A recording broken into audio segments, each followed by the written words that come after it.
지난 시간부터죠. 신구약 성경 전체를 관통하는 가장 광활한 주제죠. 율법과 복음. 다르게 말하면 율법과 속죄 문제를 우리가 다루기 시작했습니다. 성경은 가장 첫 부분인 이 창세기 1장과 2장에서부터 이 주제를 암시하면서 인간은 율법의 행위로는 안 된다. 오직 하나님의 대안인 그리스도의 속죄만을 통해서 가능하다. 복음뿐임을 전제하고 성경의 역사를 시작합니다. 이 논리가 그럴 수밖에 없다라는 사실을 이 창조의 설계를 통해서 말하고 나아가 창조의 설계 자체가 그럴 수밖에 없도록 되어 있음을 제시합니다. 인간의 노력과 행위를 의의 수단으로 여기고 율법의 행위로 의롭담을 얻고자 하는 율법주의는 단순히 기독교의 사소한 오류가 아닙니다. 어느 정도 눈 감아줄 수 있는 교리적 오류 정도가 아닙니다. 아니면 그것도 기독교의 또 다른 양상으로 취급할 수 있는 정도가 아닙니다. 율법주의는 창조의 아름다움을 송두리째 파괴한 최초의 그 죄 자체며 최초의 하나님의 진리를 왜곡한 이단이며 타락한 또 다른 얼굴입니다. 결코 신구약 성경에 허용하지 않는 기독교와는 완전히 다른 사상, 종교라는 것입니다. 더 핵심적인 것은 이 율법주의는 인간의 태생적 본질을 보아도 결코 불가능한 시도며 절대로 성취될 수 없는 헛된 사상이라는 거예요. 이 사실이 오늘 우리가 읽은 인간 창조의 첫 시작부터 선언하고 시작합니다. 인간의 창조는 말입니다. 하나님의 창조의 정점이에요. 성경도 다른 창조에 비해 아담의 창조를 가장 길게 기록할 정도로 인간이 가장 독특하고 특별한 하나님의 창조물임을 시사합니다. 성경이 인간 창조를 특별하게 강조한 것을 알 수 있는 것은 첫 번째가 인간이 창조되는 날을 다른 창조의 날에 비해 특별한 날로 기록했다는 점입니다. 첫째 날부터 여섯째 날까지는 저녁이 되고 아침이 되니 이는 넷째 날이니라 라는 표현 앞에 어떤 특정한 것을 가리키는 그 정관사를 붙이지 않았어요. 그 날이라는 어떤 특정한 것을 가리키는 정관사를 사용하지 않았습니다. 그런데 인간이 창조되는 날 앞에는 정관사를 붙여서 그 날이라고 하면서 이 날이 다른 날과는 구별된 특별한 날임을 암시합니다. 우리말 성경에는 없지만 31절에 보면 저녁이 되고 아침이 되는 이는 그 여섯째 날이니라 라고 기록합니다. 더 구체적으로 말하면 드디어 여섯째 날이다 라는 것입니다. 천지를 창조하는 것에 있어서 그 여섯째 날은 다른 날에 비해 특별한 날이라는 것을 알 수 있고 그 이유는 이 날 하나님의 형상으로 창조되는 인간이 지음을 받았기 때문에 그래요. 이것으로써 인간 창조가 하나님의 창조 목적에 있어서 핵심이라는 것을 볼 수 있습니다. 인간 창조가 드디어라고 하면서 지금껏 하나님께서 계획하신 모든 밑거름의 완성인 것과 같이 하나님 창조의 최종적인 목적이라고 할 수 있을 정도로 특별한 것이었다라는 겁니다. 이 여섯째 날까지 창조된 모든 과정이 아담에게 완전한 환경을 베풀기 위한 목적이 내포되어 있다는 것을 알 수 있을 정도입니다. 빛의 창조, 궁창이 생기고 땅에 심에는 채소와 나무들, 하늘에 나는 새와 우주의 별과 모든 행성들, 이 모든 피조세계가 인간을 위한, 인간을 중심으로 한 하나님의 작품이라는 것이라는 이 놀라울 수밖에 없죠. 이처럼 인간 창조는 하나님의 창조 목적의 중심을 차지합니다. 이것을 깨달은 믿음의 선진이 시편 8편에서 사람이 무엇이간데 주께서 저를 생각하시며 인자가 무엇이간데 저를 돌보시나이까 이렇게 말할 수밖에 없을 정도로 그 미비한 인간을 하나님의 주된 창조의 목적과 중심에 두시고 그 미비한 인간을 향해 하나님께서 이렇게 관심을 베푸시는가 놀랍다라는 것이죠. 이 시편 8편에 이 고백한 이 깨달음을 가진 믿음의 선진이 있잖아요. 그가 깨달은 이 깨달음은 사실 그리스도의 피로 속량을 받은 정상적인 신자들 안에 있는 정서입니다. 사람이 무엇이간데 주께서 저를 생각하시고 인자가 무엇이간데 내가 무엇이간데 인간이 뭔데 그 크신 하나님이 우리를 돌보시는가. 저 하늘에 있는 수없이 셀 수 없는 별과 모든 행성들이 나를 위해 존재하고 하나님께서 나를 돌보시기 위해서 지금도 하나님은 운행하시다니, 이 어마어마한 천체를 왜 나 같은 자를 위해 돌보시는가. 이 아이러니한, 이게 그리스도의 피로 속량을 받은 모든 신자들의 내재되어 있는 정서라는 거예요.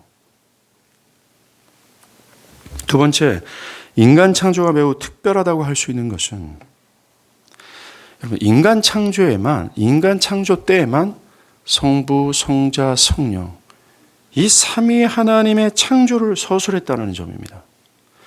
여섯째 날 하나님은 땅의 짐승을 창조하신 후에 26절에 이렇게 말씀하세요. 하나님이 이르시되 우리의 형상을 따라 우리의 모양대로 우리가 사람을 만들고, 지금까지와는 완전히 다른 우리라는 복수의 인격을 표현합니다. 다른 창조 때는 하나님이 이르시되 라고 말이 등장하며 무엇이 있으라가 뒤를 이었어요. 그런데 인간 창조만 다릅니다. 이번에는 하나님이 이르시되 하시고 우리가 무엇을 만들자라고 하십니다. 다른 창조의 패턴과 다르다라는 겁니다. 26절에서 등장하는 이 우리라는 복수의 인격이 성부, 성자, 성령, 이 삼위 하나님이라는 사실 우리는 알고 있죠. 성경은 다른 창조 때와는 달리 인간 창조 때에만 우리라는 표현을 사용하면서 삼위 하나님 모두가 인간 창조에 개입되었다라는 사실을 강조합니다. 그렇다고 해서 다른 창조가 삼위 하나님 모두가 참여하지 않았다라는 말이 아닙니다. 요한복음 1장에서 말한 바처럼 모든 만물은 그리스도 예수로 말미암아 지음을 받았습니다. 그가 없이는 된 것이 없죠. 그뿐만이 아닙니다. 성령도 창세기 1장 2절에 본 바처럼 수면 위로 운행하시며 창조의 주요한 역사에 개입하셨습니다.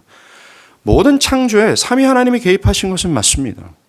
그런데 굳이 이 사실을 인간 창조 때에만 기록했다라는 것은 거기에 특별한 의미가 있다라는 거예요. 오늘 보면 우리의 형상을 따라 우리의 모양대로 우리가 사람을 만들고 라는 인간 창조의 삼위 하나님의 완전한 의견 일치와 뚜렷한 목적이 담겨 있다는 것을 알 수 있습니다. 뭐죠? 그것은 인간은 삼위 하나님, 제가 이렇게 가볍게 말할 수 있는 분이 아니에요. 성부와 성자와 성령, 형용할 수 없이 크고 위대하시고, 이 삼위 하나님 모두가 협력하시고 일치하시오. 그래서 인간을 창조하셨다라는 이것은 삼위 하나님의 모두의 협력과 일치가 아니면 존재할 수 없을 만큼 인간은 연약하고 인간은 의존적인 존재라는 사실을 강하게 강조한 겁니다. 다른 모든 피조물도 그렇지만 성경은 특히 인간의 창조의 삼위 하나님의 모두의 이 협력을 기록하면서 의도적으로 인간은 삼위 하나님께 온전히 의존되어 있는 존재로서 하나님이 없이는 그 무엇도 가능하지 못한 존재임을, 심지어 세 분의 위격 모두가 다 동원되어야 할 만큼 의존적인 존재임을 강조하는 것입니다. 이 사실을 깨달은 믿음의 선지는 시편 73편 25절에서 하늘에서는 주 외에 누가 내게 있으리요 땅에서는 주밖에 내가 사모할이 없나이다 라고 말하면서 이 창조의 역사를 깨달은 이 사람은 자신이 하나님께 의존적인 존재라는 사실을 깨닫고 자신이 의지할 자가 하나님 외에는 없다라는 것, 다른 모든 것을 의지해볼 자 아무런 쓸데없다라는 사실을 깨닫고 자신이 도울 자를 하나님밖에 없다라는 사실을 말해요. 하늘 외에서는 주 외에 누가 내게 있으리요 땅에서는 주밖에 내가 사모할 리 없나이다. 이것 또한 그리스도의 피로 속량을 받은 정상적인 신자들에게 내재되어 있는 정서예요. 제가 정상적인 신자들 안에 내재되어 있는 정서는 그 모두가 이 창조의 의미를 알고 있기 때문에 그렇습니다. 인간 창조, 삼위 하나님 모두의 등장, 이것은 삼위 하나님 모두가 동원되어야 될 만큼 인간은 의존적이다라는 겁니다. 그렇게 미약하다라는 것이죠. 하나님으로부터 나오는 그 모든 혜택과 복락이 아니면 인간은 안 된다라는 얘기. 이건 매우 한 가지 중요한 메시지를 담고 있습니다. 창세기 1장이에요. 이 성경 전체, 이 초장부터 이 분명한 설정 가운데 우리를 끌고 가는 의미가 있습니다. 뭡니까? 그것은 앞으로 타락한 인간의 구원에 있어서도 삼위 하나님의 개입하심만이 그들의 구원의 결정적인 요소로 작용할 수 있다는 가르침이에요. 구원의 절대적인 기여자는 삼위 하나님 모두며 인간은 여기에 조금도 기여할 수 없다는 것입니다. 신구약 성경 전체가 말하는 우리의 구원의 과정을 한번 보십시오. 성부 하나님께서는 태초전에 그리스도 안에서 우리를 택하셨고 그 아들 되는 성자 하나님께서는 당신의 죽음으로 우리를 속량하셨고 성령 하나님은 그 예수께서 성취하신 죄사함의 구원을 각각의 영혼들에게 적용하세요. 이처럼 타락한 인간을 속죄하기 위해 삼위 하나님 모두가 개입하시는 것이 구원입니다. 여러분이 얻은 속죄요 속량이에요. 삼위 하나님 전부가 동원되어야 될 만큼 인간은 망가졌으며 다른 위력으로는 불가능할 만큼 방팍하며 연약하다라는 겁니다. 사도 바울이 에베소 1장 19절에서 말하잖아요. 너희 힘의 위력으로 역사함을 따라 믿는 우리에게 베푸신 능력의 지극히심이 어떤 것을 너희가 알기를 구하노라 라고 하죠. 사도 바울은 허물과 죄로 죽었다 우리가 고발하잖아요. 이게 인간의 상태잖아요. 이걸 다 뜯어서 그러면 정말 인간은 안 돼요. 근데 사도 바울은 이 인간을 구원하기 위하여 그리스도를 믿는 자들 안에 역사한 힘의 위력이 무엇인지를 강조합니다. 이게 보세요. 삼위 하나님이세요.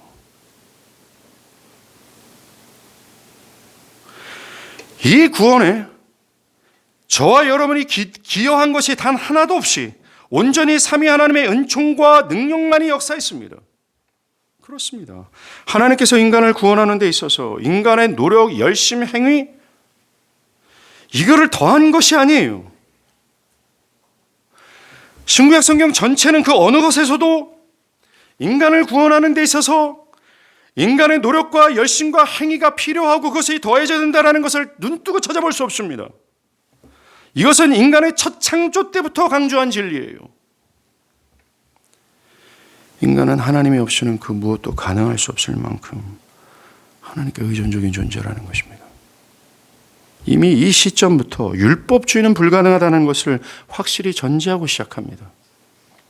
하나님께 의롭다함을 얻는 구원은 인간이 아닌 그 모든 것이 삼위 하나님에게 달려있다. 그분의 역사에 의존되어 있다. 이것입니다.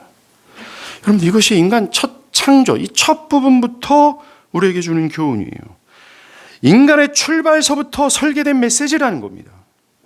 우리 모두는 철저히 삼위 하나님께 모든 것이 의존되어 있어요. 인간이 다른 어떤 피조물보다 탁월하며 가장 소중한 존재임을 증거하는 세 번째. 인간이 하나님의 형상을 따라 지음을 받았다라는 겁니다. 26절이 얘기했잖아요. 여러분, 인간은 다른 동물과 생물학적 요소에 있어서 다르지 않습니다. 생리 현상도 부족하고 내부 기관들도 유사하게 작동합니다. 더 복잡한 기능들을 가지고 있을 수 있지만 생물학적으로 크게 다르지 않습니다. 한 가지 확실하고 아주 크게 나는 차이점은 인간이 하나님의 형상으로 지음받았다는 거예요. 이것이 인간이 다른 피조물과 다른 가치를 지녔다는 겁니다. 다른 피조물에 비해서 특별하다라는 것입니다. 하나님의 형상으로 창조되었다, 인간이. 첫 번째 의미는 하나님의 형상으로 인간이 창조되었다는 첫 번째 의미는 인간이 하나님의 자녀로 창조되었다는 의미를 가지고 있습니다. 그럼 창세기 5장 3절에서 아담이 아들 셋을, 이 세 명이 아니라 이름이 셋이에요. 아담이 아들 셋을 낳았을 때 이 표현을 사용했습니다. 자기 모양 곧 자기의 형상과 같은 아들을 이라고 말하면서요. 그렇습니다. 하나님의 형상을 따라 인간이 짐을 받았다라는 것은 인간이 곧 하나님의 자녀로 창조되었다라는 것을 뜻하여, 그래서 성경에서 하나님이 자신이 창조한 자들이라고 할 때 그 말씀 속에는 그들이 하나님의 자녀임이 전제되어 있다는 겁니다. 사실 우리가 이 사실을 그리스도의 피로 속량을 받고 이 사실에 눈을 뜬다면, 그리스도의 피로 속량을 받아 하나님 아버지, 하나님께서 자신의 아버지라는 사실을 눈뜨고 깨닫는다면 신자들의 삶의 절망과 두려움은 있을 수는 없습니다. 미래에 대한 막연한 두려움도 절대로 불가능합니다. 죄가 낳았던 모든 저주스러움이 그에게 적용되지 않으면 그는 오로지 팔팔하게 살아있는 기백과 용기와 소망만 있을 뿐입니다. 자, 그리고 인간이 하나님의 형상을 따라 지음받았다라는 또 다른 의미가 있습니다. 그것은 인간에게 하나님을 아는 지식과 하나님의 말씀을 따르려는 의지와 하나님의 말씀을 완벽하게 순종할 수 있는 능력이 그 체질 속에 심겨졌다는 것입니다. 그래서 하나님의 형상을 닮은 인간은 마음으로나 행위로나 하나님께서 요구하는 모든 명령을 완벽하게 순종하는 것이 매우 쉬웠습니다. 반대로 한 가지라도 어기는 것이 매우 힘든 상태로서 지음을 받았다는 거예요. 자신의 강력한 자기 의지가 아니면 불순종하는 것이 거의 불가능한 상태로 지음을 받았다는 겁니다. 하나님과 같은 의로운 상태로 지음을 받았기 때문에 그래요. 매우 영광스럽죠. 매우 특별합니다. 매우 가치 있는 피조물이죠. 여기에 더해 하나님은 그들에게 복을 추구하십니다. 창세기 1장 28절. 하나님이 그들에게 복을 주시며 하나님이 그들에게 이르시되 생육하고 번성하여 땅에 충만하라. 땅을 정복하라. 바다의 물고기와 새들의 새와 땅에 움직이는 모든 생물을 다스리라. 하나님은 인간을 창조의 중심으로 두었을 뿐만 아니라 당신의 자녀로서 가장 가치 있고 존귀한 피조물로서 지었을 뿐만 아니라 그들에게 놀라운 영예와 특권과 권위를 허락하셨다는 겁니다.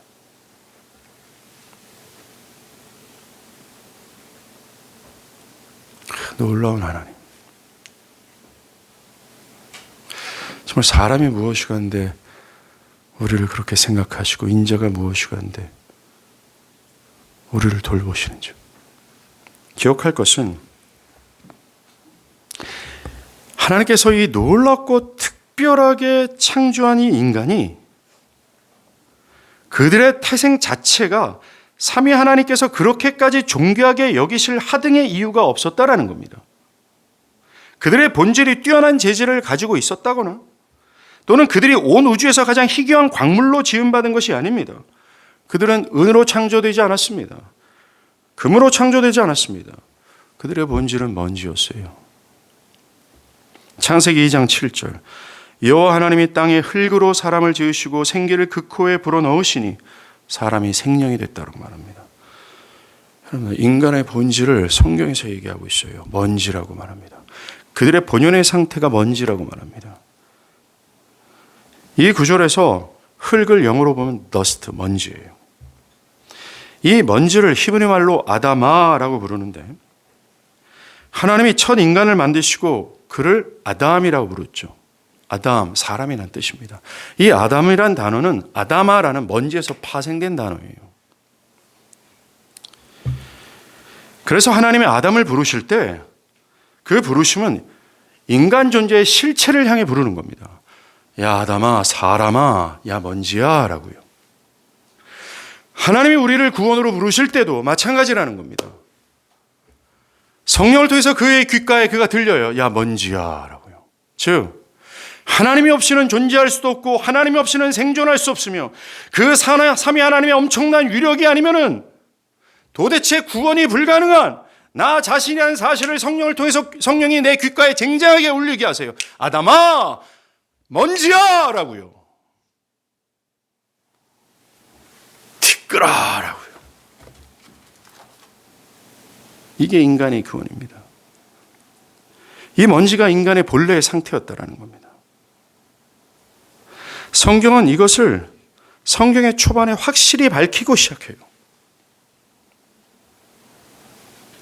하나님이 누구를 사랑하시고 누구의 아버지가 되시고 누구와 언약을 하셨는지를 강조합니다. 나아가 신구약 역사 전체를 통해서 지속적으로 하나밖에 없는 아들 그리스도의 죽음을 통해 속죄하시려는 자들이 누구인지를 설정하고 시작합니다. 뭔지라는 거예요. 하나님 아버지의 최고의 사랑을 독차지한 인간의 본연이 무엇인지를 강조합니다. 뭔지라는 거죠. 온 우주의 역사에서 가장 아이러니하며 설득되지 않는 것이 바로 이거예요. 하나님의 먼지를 가장 존귀하게 온 우주를 다스릴 수 있는 권위와 특권과 영예와 그의 아버지가 되시는 하나님. 정말 이 인간이 먼지다 라는 인간의 본연의 상태는 우리에게 하나님의 영광을 보여줍니다. 그것은 뭐예요? 하나님의 측량할 수 없는 자비하신 사랑과 넉넉하심이요, 사랑의 품이 한량 없으시고 넓을 정도로 아버지의 영광입니다. 이 먼지를 위해 아들을 약속하시고 구약 전체의 역사를 통해 확실하게 드러난 것처럼 하나님은 크고 젊은 사자처럼 이 미약하고 미련하여 나아가 패역한 이 먼지를 속죄하고자 아들을 향한 약속을 움켜쥐시고 놓지 않으셨습니다.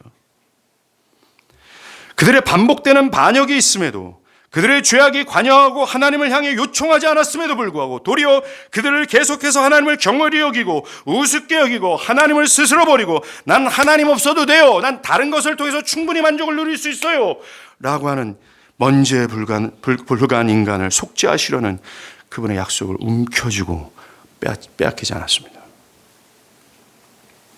결국 아들 십자가의 죽으심으로 그들을 속죄하십니다. 누구를 위해서? 먼지입니다. 이게 사실 우리가 영원토록 다 담아낼 수 없는 이 크기예요. 지금도 이 은혜는 쏟아붓고 있습니다. 그리스도 안에서. 내가 그리스도인이라는 정체성은 이 영역 안에서 찾아야 돼요.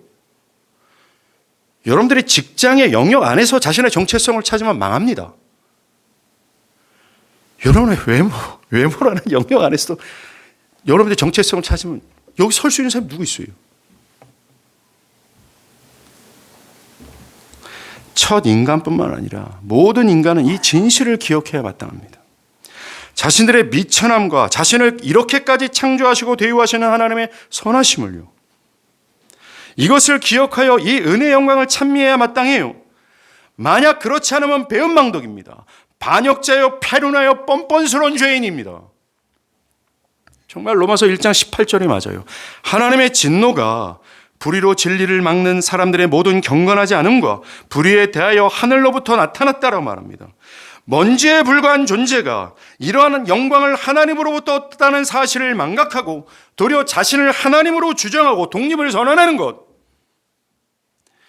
그 은혜를 기억하고 하나님의 모든 명령에 정말 죽을 힘을 다해서 순종해 나가는 것이 마땅함에도 불구하고 하나님을 먼지처럼 가볍게 느끼며 살아가는 그들에게 창조주의 무시무시한 진노가 나타나는 것은 논리적으로 맞습니다. 창조의 기사는 인간의 본질을 설명한 후에 인간이 하나님이 없이는 존재할 수 없는, 그리고 하나님이 아니면 생존 자체가 불가능한 하나님의 의존적인 존재라는 사실을 한 번 더 도장을 찍어요. 2장 7절입니다. 여호와 하나님이 땅의 흙으로 사람을 지으시고 생기를 그 코에 불어넣으시니 사람이 생명이 되었다. 이 구절은 먼지를 살아있는 존재, 즉 모든 피조물보다 탁월한 영광스러운 존재로 만드시는 과정을 기록했습니다. 원래 인간은 죽은 존재였어요. 의식도 없는 그저 땅의 티끌에 불과한 존재였습니다. 없는 존재였다라는 거죠. 그런데 하나님께서 생기를 불어넣으시자 살아있는 존재가 됩니다. 하나님의 형상을 지닌 존재가 돼요. 창세기 2장에서 나오는 생기, 이 생기가 이 유일한 기운이 사람이 살아있는 존재로 세웠습니다. 즉 하나님의 형상을 닮아서 하나님을 아는 지식과 하나님의 뜻에 순종하고 싶어하는 어떤 의지, 그 능력, 온전한 상태로 되어졌다라는 거예요. 생기가. 하나님 말고는 기뻐할 것이 없을 정도로 하나님을 온전히 사랑하는 상태가 되었다라는 겁니다. 생기로. 이 생기가 뭡니까? 허물과 죄로 죽은, 타락하여 허물과 죄로 죽은 그들을 이러한 상태로 빚으시는 성령의 역사 아니에요? 인간은 여기에 의존되어 있습니다. 여러분들이 하나님을 기뻐하고 하나님 말고는 기쁨이 없을 정도로 하나님을 알게 되고 하나님을 따르고 싶어하는 의지와 하나님의 말씀에 순종할 수 있는 능력이 내재되어 이 첫 아담의 상태로 들어가기 위해 여러분들이 의존할 바는 하나예요. 이 생기입니다. 거듭날 때 여러분들을 새롭게 하시는 성령이죠. 인간은 여기에 의존되어 있다는 겁니다. 이런 상태에 있는 인간과 하나님은 한 가지 중요한 약속을 체결하십니다. 이 뭡니까? 선악을 알게 하는 나무의 실과를 먹으면 정령은 죽는다 이겁니다. 즉 하나님의 모든 명령과 규례를 네 마음으로나 행위로나 일평생 단 한 번도 어기지 않고 완벽하게 지켜내면 살고 안 그러면 죽는다라는 거죠. 매우 어려워 보이죠. 근데 아담의 입장에서는 이게 쉬웠습니다. 이 명령에 지속해서 순종하는 상태에서 인간은 거룩하고 크고 위대하신 하나님과 친밀한 교제를 누릴 수가 있었어요. 이 상태에 있을 때 인간은 완전한 안식과 더할 나위 없는 행복을 누릴 수 있었습니다. 그 거룩하신 하나님만을 기뻐하고 온전히 순종하는 이 상태에 있을 때 인간은 불안과 두려움이 없는 완전한 기쁨 속에 있었어요.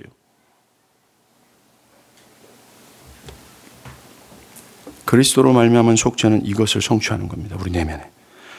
이것을 통해서도 또 우리가 알게 되는 것은 인간이 하나님으로부터 존재하게 되었을 뿐만 아니라 그의 생명 또한 하나님께 의존되어 있다는 겁니다. 인간이 지속해서 살기 위해서는 하나님의 뜻에 온전히 의지해야 했습니다. 인간의 완전한 안식과 행복과 나아가 생명까지 다 의존되어 있어요. 이처럼 하나님은 인간의 창조주이시고 주인이시며 아버지로서 인간의 생명과 복의 근원이 되십니다. 우리 아까 찬송가 제일 처음에 1장 그리고 두 번째 있잖아요. 만복의 근원 하나님, 복의 근원 강림하사. 하나님이라는 거예요. 인간은 하나님을 떠나서는 존재할 수가 없고 나아가 생존할 수 없는 존재입니다. 안식, 행복, 고요한 쉼, 미래에 대한 완전한 소망, 불안과 낙담이 없는 모든 죄의 저주가 주는 모든 것에서 완전히 해방되어 이 풍요와 완전한 기쁨을 누릴 수 있는 모든 것은 인간으로부터 못 나와요. 하나님으로부터 온다는 겁니다. 이것이 인간이 율법의 행위로는 안 된다라는 확실한 증거입니다. 인간 스스로는 스스로를 의롭게 할 수 없고 그것으로 말미암아 완전한 안식과 행복은 불가능하며 자신의 지혜와 열심으로는 하나님 앞에 설 수 없다라는 겁니다. 절대로 인간의 그 어떤 행위로는 안 된다라는 거죠. 먼지에 불과하고 삼위 하나님의 위력으로만 존재할 수 있는 복의 근원을 의지할 때만 결국 뭔가를 할 수 있는 인간. 그 인간은 율법주의로는 불가능하다라는 거예요. 이런 인간의 본연의 상태, 인간의 본질을 두고서 이미 창세기 1장과 2장은 성경 초장서부터 이게 안 된다라고 말합니다. 창조의 설계 자체가 율법주의로는 안 된다라는 거예요. 이 인간 창조의 진술은 율법의 행위로 의롭다함을 얻고자 하는 인간의 강력한 자기의지가 얼마나 헛되며 소용없는 짓임을 말해줍니다. 자신의 행위를 자랑하고 나아가 그것을 통해 의롭게 되거나 그것을 통해서 안식과 행복을 얻고자 하는 그들의 시도가 얼마나 어리석은 것인지를 초장부터 외쳐요. 하나님을 의지할 수밖에 없는 인간의 진실은 율법주의는 불가능하다는 겁니다. 이미 타락 이전의 인간의 본연의 상태를 보더라도, 출발을 보더라도 마찬가지예요. 인간은 자신의 행위, 자신의 어떤 것을 통해서 결국 독립적으로 선을 이룰 수 없으며 결코 하나님을 떠나서는 모든 것이 불가능하다는 겁니다. 저와 여러분, 한 나라의 대통령이든 높은 학위를 지닌 사람들이든 사회적 명성과 어느 정도의 입지를 가진 모든 사람들이든 뛰어난 지성과 도덕을 지닌 모든 사람들이 불가능하다는 거예요. 바울을 비롯한 모세, 성경과 교회 역사에서 등장한 그 모든 경건했던 선지들도 안 된다라고 얘기합니다. 왜요? 다 먼지이기 때문에 그렇습니다. 그 모두가 하나님을 의지해야 될 먼지라는 거예요. 창조의 사역에서 우리는 이 주된 핵심적인 메시지를 들어먹을 수 있어야 돼요. 율법주의를 포기하라는 겁니다. 그리고 하나님만을 전적으로 의지하라고 얘기하고 있습니다. 인간 창조는 우리에게 하나님이 인간을 영광스러운 피조물로 창조하셨다고 인간이 본질적으로 영광스러운 존재가 아니라는 점을 말하면서 우리에게 겸손을 요구합니다. 철저한 자기 부정이에요. 성경은 우리에게 매우 의도적으로 처음부터 하나님 앞에서 나 자신이 본질적으로 어떠한 존재임을 매우 강하게 강조하면서 마땅히 우리가 자기를 부정해야 될 존재임을 요구해요. 주님께서도 누구든지 구원과 생명의 주가 되시는 자신에게 구원을 얻기 위해서는 자기를 부인하고 자기 십자가를 지고 자기를 따르라고 하셨습니다. 구원, 영생, 하나님의 나라에 더할 나위 없는 행복을 얻기 위해 필요한 것이 인간이 자신이 먼지구나 라고 하는 자기 자신을 아는 지식, 자신이 하나님 앞에서 어떤 존재임을 자각하는 것이 중요함을 구원의 주가 되시는 주님도 강조하셨어요. 심지어 그렇게 하지 않는 자는 나에게 합당치 않다고 하시면서 구원과 생명을 얻고자 한다면 자기를 부인해야 된다고 말합니다. 이 첫 아담의 상태가 바로 나의 상태임을 자각하여서 하나님과 그분의 뜻만을 의지하는 자기 부인은 이 겸손은 자신의 현재와 미래의 영생을 좌우하는 매우 중요한 태도입니다. 이것이 신앙의 핵심이에요. 현대교회 아주 많은 사람들이 입고 있는 것이 바로 자기를 아는, 쉽게 말해 자기 주제를 파악하는 바로 이겁니다. 하나님을 떠나서는 처음부터 끝까지 아무것도 아닌데, 하나님을 전폭적으로 의지하도록 하나님께서 우리를 태생적으로 본질적으로 지으셨는데, 하나님을 오늘만 의지하고 의존하고 전폭적으로 모든 것을 다 기대어 살아가야 되는데 이걸 잃어버리는 거죠. 하나님 앞에서 자신이 무가치하고 비열한 존재임을 알고 자기를 부인하는 것은 인간으로서 당연하며 논리적이고 합당한 태도입니다. 여러분들 왜 제가 비열하기까지를 더했습니까? 그것은 여러분도 알다시피 인간은 이러한 놀라운 하나님의 은혜를 받았음에도 불구하고 하나님을 반역한 배은망덕한 존재로 떨어졌잖아요. 이것이 성경이 말하는 우리 자신의 본질입니다. 먼지일 뿐만 아니라 먼지가 자신의 창조주를 버리고 스스로가 창조주가 되어 스스로의 힘과 노력으로 안식과 완전한 행복을 추구했던 그겁니다. 율법주의로 기루었다는 거죠. 복음을 버리고 하나님만을 전폭적으로 의지하는 그 복음의 메시지를 버리고 창조의 설계 자체를 버리고 나의 힘과 행위로 나아가고자 했던 율법주의를 택하는 거죠. 자기를 부정하는 겸손은 지성을 가진 인간이라면 합당하게 취할 태도입니다. 나아가 구속을 받은 참된 신자들에게 있을 수밖에 없는 자기를 부정하는 거 있잖아요. 나의 시간, 내 물질, 내 견해, 내 생각하는 바, 나의 지금까지 삶의 추구, 내 목표? 내가 원하는 바? 나의 푯대. 다 왁스처럼 녹이는 겁니다. 부인하는 거죠. 그리고 만복의 근원 되신, 만 가지의 복의 뿌리가 되시고 시작이 되시며, 그분으로부터 나오는 모든 것이야말로 나를 진정한 안식과 행복과 그 완전함을 혜택을 누릴 수 있는 그분을 의지하는 겁니다. 많은 사람들이 그리스도를 따르지 못하는 이유가 뭡니까? 즉 영생과 구원을 얻지 못하는 이유가 뭐예요? 자기 부정이 전제가 되지 않았기 때문에 그렇습니다. 자기가 뭔지임을, 그래서 하나님을 의존할 수밖에 없는 존재임을 깨닫지 못하는 것에서 시작 아닙니까? 왜 불필요하게 창조주와 먼지인 나 자신이 왜 자꾸 격돌하는 거예요? 왜 말 같지도 않은 싸움을 하고 있는 겁니까? 그 하나님과 하나님의 뜻이 멀쩡하게 살아있는데 왜 먼지에 불과한 나의 고집을 피우며 하나님과 왜 격돌하는 거예요? 그런 자들 다 망하지 않았습니까? 신구약 역사를 통해서, 현실적인 실제적인 역사를 통해서.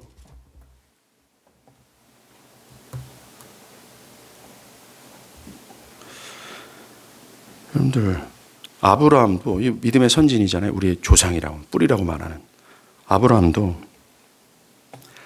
자신이 아무것도 아니구나라는 사실을 인지했어요. 창세기 18장 27절. 티끌과 같은 나라도 감히 주께 구하나이다. 자기를 먼지라고 얘기했어요. 여러분들, 믿음의 시조가 자신의 먼지, 내가 먼지구나 라고 자각했다면 그 뒤를 따르는 믿음의 후손들 또한 이런 이런 의식이 있어야 되는 거 아닙니까? 자신은 하나님을 전폭적으로 의지할 수밖에 없는 먼지임을 깨닫는 것. 이거는 하나님의 유일무이한 계시인 그리스도를 의지하는 것과 연결이 돼요. 여러분들, 이렇게 내가 먼지임을 자각하는 거, 이것은 하나님의 궁극의 뜻에 참여하는 필수적인 조건입니다. 다르게 말하면 구원을 얻기 위한 필수적인 요소라는 거예요. 이런 자신의 주제를 알지 못하면 인간은 금세라도 자신의 행위를 의지하고, 하나님을 의지하는 것을 버리고 나의 행위, 나의 어떤 것을 의지하는 쪽으로 기울이는 겁니다. 율법주의죠. 여러분들, 지금 본 것처럼 성경 초장이 율법과 속죄의 문제를 다루지 않습니까? 율법과 복음의 문제를 다루지 않아요? 율법으로는 안 된다라는 것을 막 계속해서 반복해서 우리가 하나하나를 다 살피지 않았지만 다 얘기하는 겁니다. 사실 창세기 1장 하나님이 천지를 창조하시고 첫째 날부터 둘째 날까지 모든 메시지가 율법과 복음을 말하고 있어요. 인간으로 안 된다. 모든 것이 하나님으로부터 비롯된다는 걸 가르쳐주고 있습니다. 인간의 행위로는 그 어떤 소망도 가질 수 없고 그것을 근거로 할 수 없다는 것을 전해주고 있어요. 어떤 분들은 내가 학창시절 얼마나 신앙생활 열심히 했는데, 내가 과거에 성경도 가르쳤고 꼬박꼬박 정기적인 모임에 참석했기에 현재는 힘을 잃었지만 나는 그리스도이냐? 현재는 나의 신앙은 이렇지만 내가 과거에 쌓은 신앙적 덕망이 있기에 나는 틀림없이 그리스도이냐? 심지어 내가 과거 예수를 믿는다고 했고 세례를 받았어. 그러니 현재 내가 교회를 잘 못 나가는 상황이 있더라도 나는 그리스도이냐? 라든가 반대로 지금 날 봐봐. 주일에 교회 가잖아. 돈도 내잖아. 성경도 읽고 기도도 하잖아. 나는 성경을 어느 정도 알고 있고 나는 신앙을 고백할 수 있어. 이 사람들아, 나의 신앙과 행위를 봐봐. 이렇게 나는 구원받은 사람이야. 이렇게 자신의 과거와 현재의 자신의 행위와 고백을 근거로 자신을 그리스도인으로 평가하고 과거와 현재 신앙적 행위를 근거로 자신의 구원을 확신하는 이런 율법주의가 얼마나 헛되고 허상이고 불가능한 것임을 인간의 출발, 인간의 본연의 상태를 통해 말해주고 있어요. 여러분들, 한마디로 인간, 먼지에서 나오는 모든 것 있죠.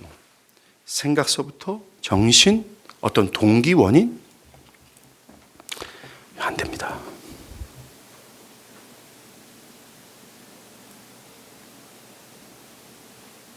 또 어떤 분들은 내가 요즘 상태로 봤을 때 나는 거듭나지 않는 것이 분명해.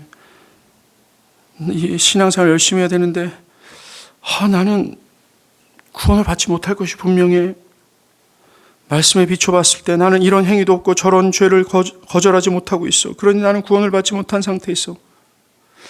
그럼 자신의 행위, 자신의 상태를 근거로 구원의 여지를 판단하는 이런 율법주의가 얼마나 부질없고 어리석은 짓임을 알아야 합니다. 결코 먼지 인간, 하나님 없이는 그 어떤 것도 가능하지 않은 인간들에게 그들을 의롭게 할 수 있는 그 어떤 의도 나오지 못한다라는 것을 이 말씀을 통해서 좀 깨달아야 되는 거예요. 안 나와요. 또 여러분들이 뭘 해서 평가 못해요. 마틴 부스가 이런 얘기를 합니다. 복음교실 교재 안에 있는데 1788년 그는 한 병든 겸손하고 경건함으로 존경받는 부인에게 부인은 매우 평안하고 행복하게 죽음을 맞이할 겁니다. 왜요? 부인은 그토록 경건하고 거룩한 삶을 사셨잖아요. 그러자 부인은 만일 내 자신의 경건함을 의지하며 세상을 떠난다면 나는 분명 파멸의 길로 갈 겁니다. 하지만 예수 내 구주를 의지하기에 나는 위로 가운데 죽음을 맞이할 수 있어요. 만약 당신의 말을 듣는다면 내가 어떻게 될까요? 만일 그분이 나를 위해 대신 속죄하지 않았다면 나는 영원토록 멸망을 받을 겁니다. 이 여자는요, 자기를 아는 참된 지식, 이 율법과 복음에 대한 이해가 있었고 창세기의 이해가 있었던 겁니다. 내 경건함, 내 거룩함을 가지고 하늘나라에 결코 못 갑니다. 창세기의 인간 창조는 우리가 율법과 복음, 나아가 율법과 이 속죄를 이해하는 데 매우 중요한 키를 가지고 있어요. 인간은 결코 스스로 존재할 수 없었다. 그리고 생존은 불가능하다. 오직 하나님이 해주셔야 된다는 거예요. 이미 창세기 1장서부터 이 율법과 복음은 등장했고 우리에게 오직 하나님만이 아니라면 인간은 결코 그 무엇도 할 수 없음을 전제하고 시작합니다. 율법주의란 인간의 신앙적 열심, 도덕적 행위를 통해 하나님께 의롭다함을 얻으려는 것을 뜻해요. 이것은 결코 인간의 진실을 망각한 교만이 만들어내는 다른 종교일 뿐입니다. 그리고 여러분들 율법주의에 대해서 여러분들이 이해를 빠삭하게 한다고 지식적으로 안다고 해서 율법주의를 안 넘어가는 게 아니에요. 맨날 복음을 말하고 있는 이 설교자 같은 이 사람들 툭 하면 율법주의로 갑니다. 여러분 이 율법주의를 지식적으로 하는 게 사실 강건이도 앉아봐라 한 거라. 율법주의가 뭔지 알아? 따라해. 다 알아요. 그런데 이 율법주의는요, 실제적인 삶에서 우리를 이끌어가는 겁니다. 복음이 이끌지 않아요, 자꾸. 우리 여러분들의 정서와 여러분의 감정과 여러분의 삶의 실체를 한번 돌아보십시오. 여러분들, 이 율법주의는 다른 종교예요. 신구약 성경을 보더라도 찾을 수 없는 구원의 길입니다. 구원을 받는 거, 의롭다함을 받는 거, 하나님으로부터 비롯됩니다. 하나님으로부터. 불행하게도 인류의 첫 머리인 아담은 자기가 먼지라는 사실을 망각했어요. 우리가 똑같지 않습니까? 우리가 너무 가깝지 않아요? 이 아담 이분이? 너무나 똑같게. 우리는 가끔이 아니라 시종일관 내가 먼지임을 망각해요. 아담도 자신의 먼지됨을 망각하고 자기가 하나님 되고 보자 하나님의 말씀에 반역했습니다. 하나님이 없이는 존재도 못하고 생존할 수 없는 먼지가 하나님을 버린 거예요. 복음이 아니라 율법을 택한 겁니다. 생수의 근원 되신 하나님을 전폭적으로 의지하는 것을 버리고 인간 스스로가 만든 터진 웅덩이를 통해서 행복과 안식을 얻고자 한 겁니다. 주제를 몰랐던 거죠. 그 이유입니다. 그 후로 모든 것을 일순간에 잃어버렸어요. 자신이 가진 지위, 복락, 안식, 완전한 행복, 하나님의 형상마저도 파괴되었습니다. 이 모든 영광이 일순간에 사라졌어요. 모든 것이 엉망진창이 되어버렸습니다. 도리어 인간에게는 죽음과 저주만 남게 되었어요. 무엇 때문에? 바로 율법주의 때문에 그렇습니다. 하나님 제끼고 자기가 등장한 거죠. 하나님 제끼고 주인의 자리에 자리를 둔 겁니다. 하나님으로부터 모든 것이 온다라는 것을 버리고 자신으로부터 모든 어떤 것을 기대했던 겁니다.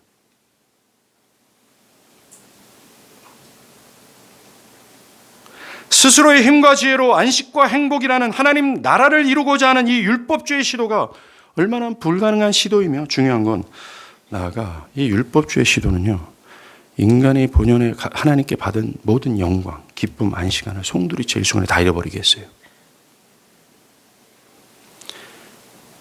성경은 처음부터 인간이 자신들의 행위와 열심으로는 이렇게 불가능할 뿐만 아니라 결국 파멸에 이른다는 것을 가르쳐주고 있습니다. 인간 불행의 원인이 바로 율법주의라는 거예요. 자신을 하나님으로 주장하며 자신의 힘과 지혜로 행복과 안식을 얻고자 했던 그것입니다. 이처럼 율법주의는 타락의 또 다른 단면이고 주범이에요. 여러분, 이 율법주의가 가벼운 문제입니까?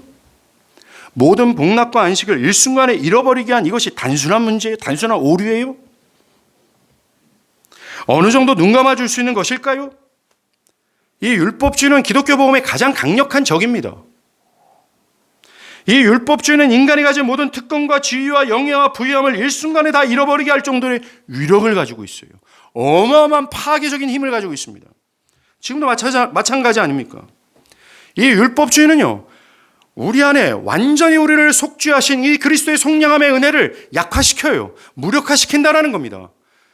그래서 내가 종교적으로 뭘 좀 하면, 종교적으로 좀 우월한 입장에 있으면 자기가 뭔가 된 것처럼 나를 교만케 함으로 말미암아 그 죄로 인해 그리스도의 속량함을 바라보는 이 시야를 흐리멍텅하게 해요. 나를 파괴시킵니다. 반대로 내가 못하잖아요. 여러분의 상태가 이번 일주일 동안 여러분 상태 어땠어요? 그지 같았습니다. 네, 맞아요. 여러분들이 말 안 해도 우리는 every week 그지 같을 겁니다. 그런데 이렇게 신앙생활 잘 못해요. 내가 죄를 졌고 죄를 진 것 때문에 원망스럽고 나한테 불만이 너무 많아요. 그지 같은 놈 내가 왜 이러나 이렇게 해요. 그럴 때 이 율법주의는 결국 나를 완전하게 구속하신 그리스도의 속량에 버져서 있고 하는 나를 의롭게 여기면 하나님이 나의 영원한 목자 되신다는 사실을 흐리멍텅하게 만들어버립니다. 그래서 낙담과 절망이라는 그리스도인으로서는 도저히 가질 수 없는 범죄에 빠지죠. 이 율법주의는 최초의 모든 것을 망가뜨린 것처럼 지금도 신자들의 이 생기를 다 망가뜨려요.